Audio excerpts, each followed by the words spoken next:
আরে হয়ে আহে বিনোদ করি আরে হয়ে আহে বিনোদ করি আরে এহি মতে পাইলা গোয়া আরে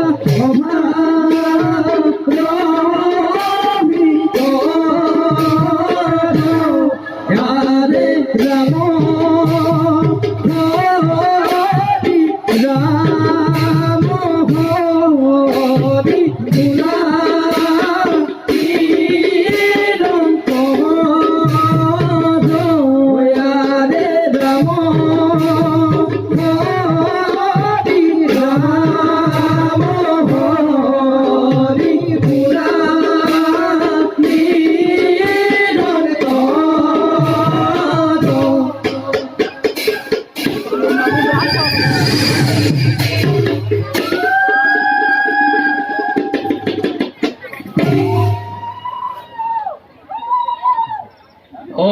অনুফল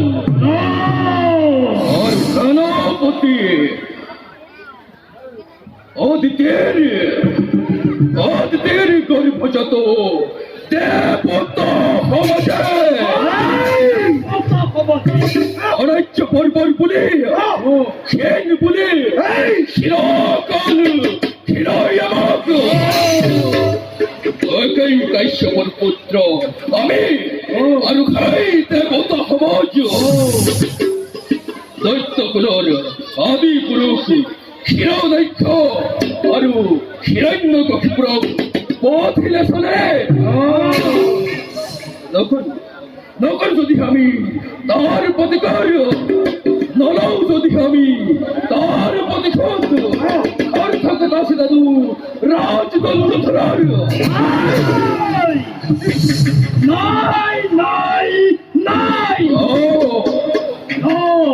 অত্রি অপত্য সেই দেবতার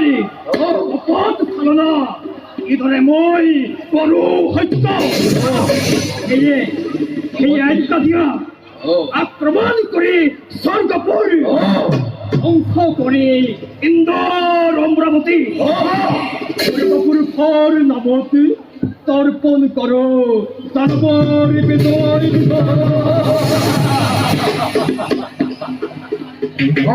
ইন্দোরি ইন্দোর ইন্দত্ত ইন্দোর ইন্দত্ত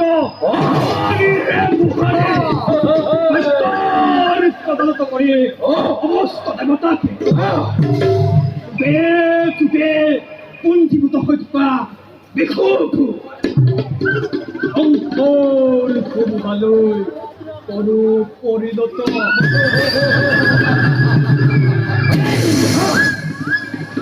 অকল ইমানেই নহয় দত্তরা সঞ্জীবনী মহামন্ত্র হৰণৰ হেতু আইছি গছ দত্ত পৰিল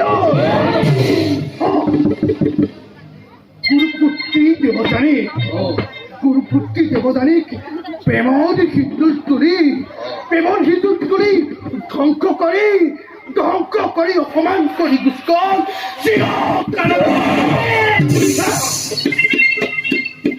গতিকে সেনাপতি আদেশ গৰুৰ আশীৰ্বাদ হিৰে ধ্বংস কৰি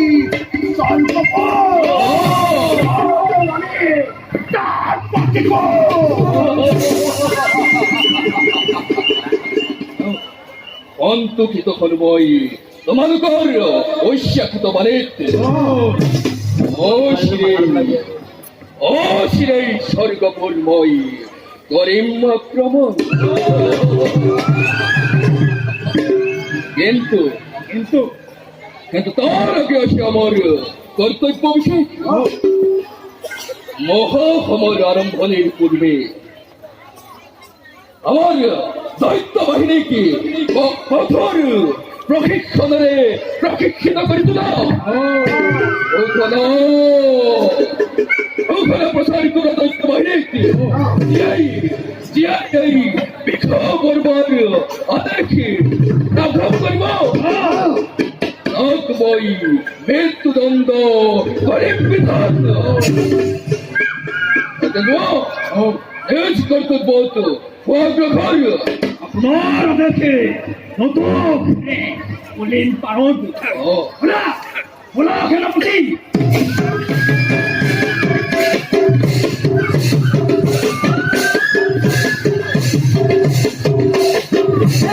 Hey, Jitu, the kissing dog is ready.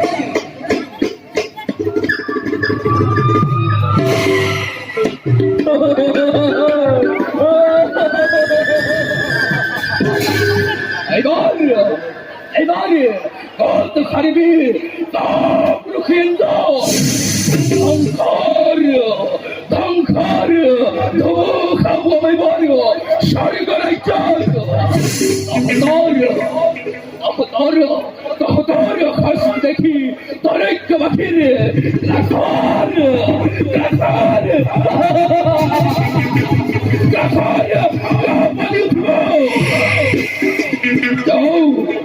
গরুর হবে করি আলোচনা পরবর্তী কার্যক্ষেত্র হয়ে প্রকার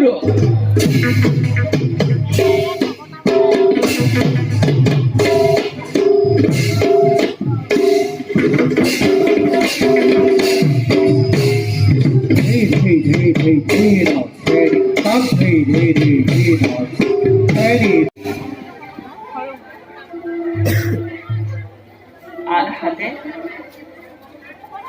আমি যজাতি নিপতিৰ দ্বাৰা দেখোঁ জগতবাসী সত্য ধৰ্মৰ মহিমা সৃষ্টি মিথ্যা জগত মিথ্যা কৃষ্ণহে পৰম সত্য স্বয়ং সম্পূৰ্ণ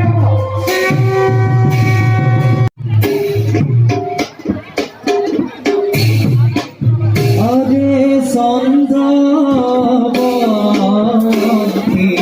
মহারাজ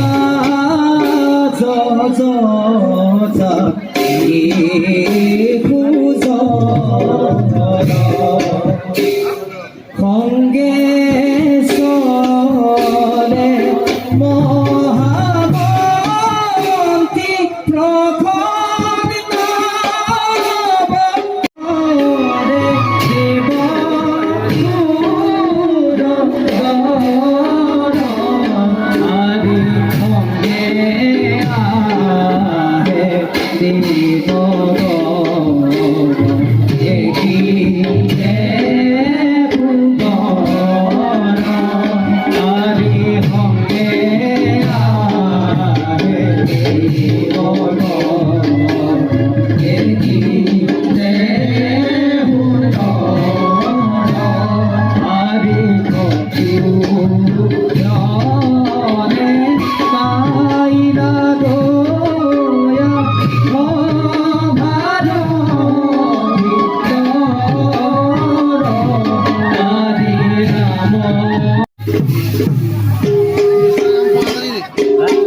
প্ৰকৃতিৰ কিছু নান্দনিক মনোমোহা দৃশ্য নিয়তিৰ কিছু বিধান ইমান সুন্দৰী ৰাজ উপপদ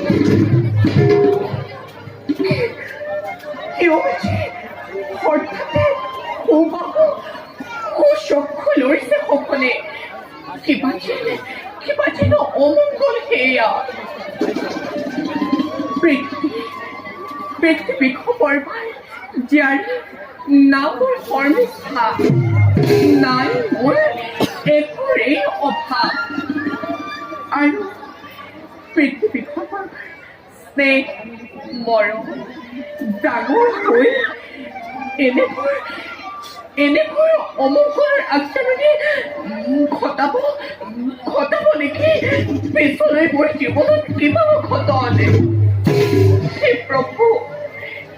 এই সৰ্বস্থাক কিবা কৰিবা তোমাৰ চৰণতে শতকোটি প্ৰণাম জনাইছো প্ৰভু শতকোটি প্ৰণাম জনাইছো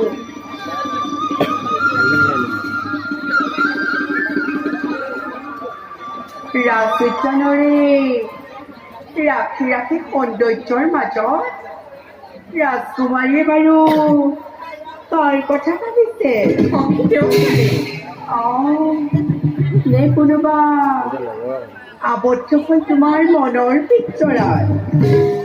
বাৰু কোৱাচোন সখী কোন দেশৰ ৰজা অথবা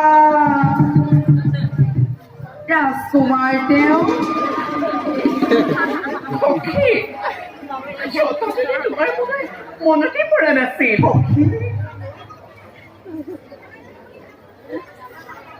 সখী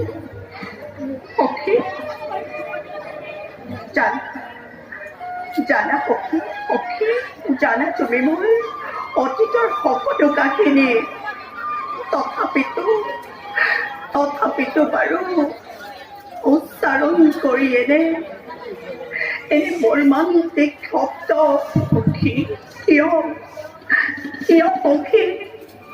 কিয় দুখ দিয়া তুমি এই অকণীয়া লোকোৱা সেয়া সখী মাথো ধেমালিকে কৰিছিলো বেয়া পালা নেকি সখী পিছে তুমিওতো নিদিলা মোৰ প্ৰশ্নৰ সমিধান কিয় এই ৰাজ উদ্যানৰ ৰাখি সৌন্দৰ্যৰ মাজত অকলে তুমি কাৰ কথা ভাবি আছিলা সখী এয়া মাথো সপোন সখী আজি কিছুদিনৰে পৰা মই চক্ষু লৈছে কখনে সপোন দেখিছো দিনে ক্ষতি হলে কি মোৰ জীৱনত কিবা অঘটন এয়া মাথো সপোনহে সপোনৰ ত্যাগ কথা জ্ঞানীজন নহয় ব্যতীত বলা তুমি আমাৰ তপোবনৰ দিশে আলোচনা কৰি পিতৃৰ সময় হওক পাবা তুমি দুৰ্বল মনত বলা সখী তেওঁ চাগে আজি অতদিনে তোমাৰ কোনো মনতে পৰা নাছিল আজি তপোবনৰ ভিতৰলৈকে আহিলা জানা সখী তোমালৈ মনত সদায় পৰে কিন্তু কি জানা সখী তুমি সদায় দৈত্যনাথ বৃষভৰ পৰা একমাত্ৰ সুখিতা অন্যহাতে মই ক'লেও দৰিদ্ৰ ভিক্ষুক ব্ৰাহ্মণী তোমাৰ মোতে আকাশ পাতাল পাৰ্থক্য ৰাজ্যৰ শত দাস দাসী গ'লে তোমাৰ চৰণ স্পৰ্শ কৰিবলৈ সদা প্ৰস্তুত সখী এইবাবে হয়তো তুমি মোক ৰাজ কৰি পৰা সখীটোৰ মাজত নাই কোনো উচ্চ নিচ জাতি বৰ্ণ ধনী দুখীয়াৰ সখী বাৰু বলা সখী এতিয়া তোমাৰ পিতৃ সেওক চৰণ স্পৰ্শ কৰি জীৱন ধন্য সখী সৰ্বিষ্ঠাৰ বলা সখী বলা তাৰ পাছত কিন্তু আমি যাম উপবনৰ দিশে উপবনৰ দিশে দৰ্শন কৰি উপবনৰ সেই দাঞ্জনী কীৰ্তন আনন্দ লভিম আমি অপৰক নবেলা বলা সখী বলা